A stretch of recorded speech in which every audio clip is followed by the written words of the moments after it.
Frank. I am a self-declared warrior of the rainbow. I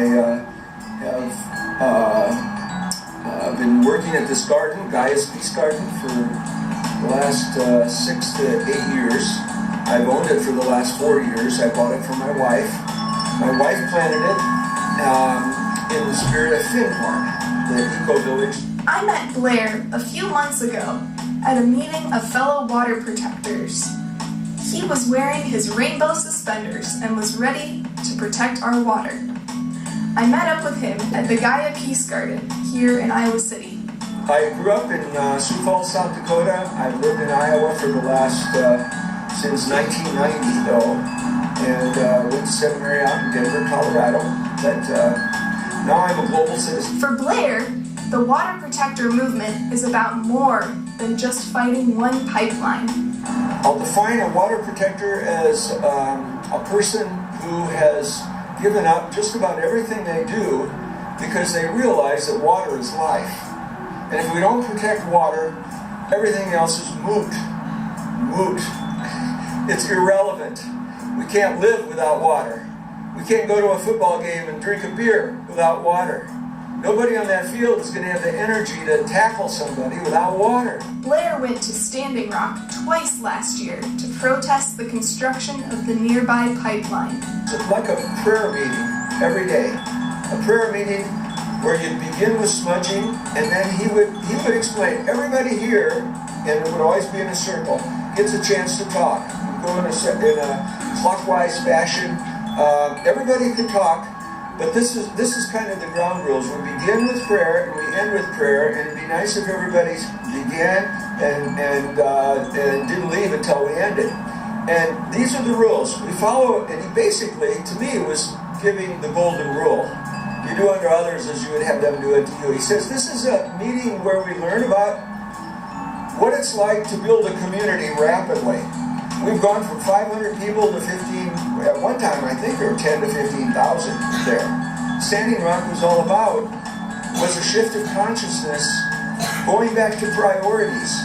So I know like an average day there was such that I would wake up in the morning, get myself out of the sleeping bag, and it was usually pretty chilly the second time there, head over to a breakfast, see other people that didn't have a shower like me, or probably the best deodorant.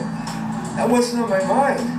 We went there and shared stories about who got, who was, how were people treated yesterday? How many people got sprayed with mace, or how many people got shot with rubber bullets? And sometimes you'd see people with big bruises. The Dakota Access Pipeline, also known as DAPL, could have oil running through it any day now, but Blair hasn't given up hope. First of all, I'll say that anybody and everybody can be a water protector.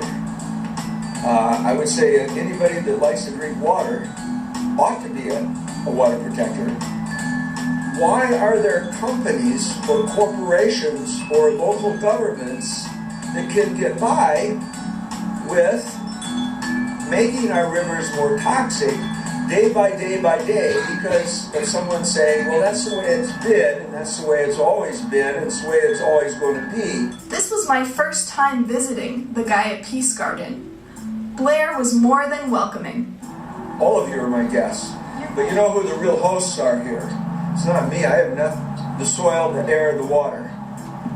This place is here to protect the water, to honor the soil, to clear the air.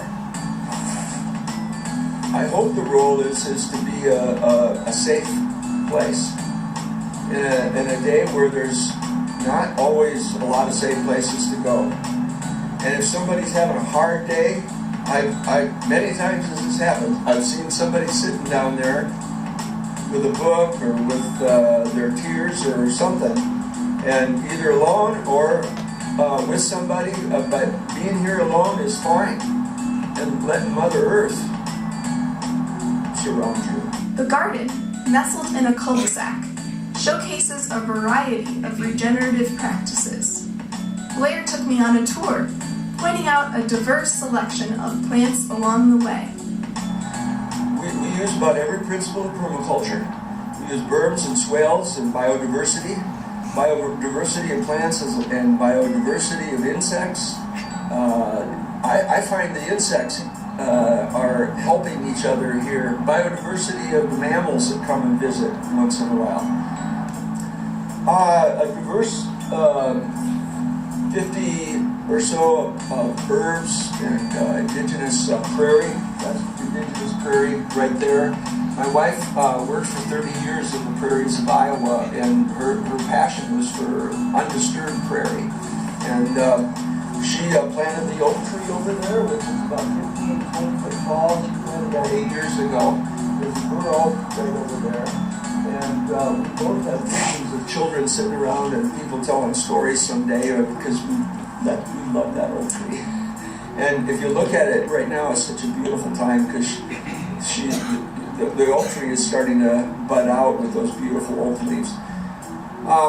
This is a children's area over here, a crystal area, a fairy garden.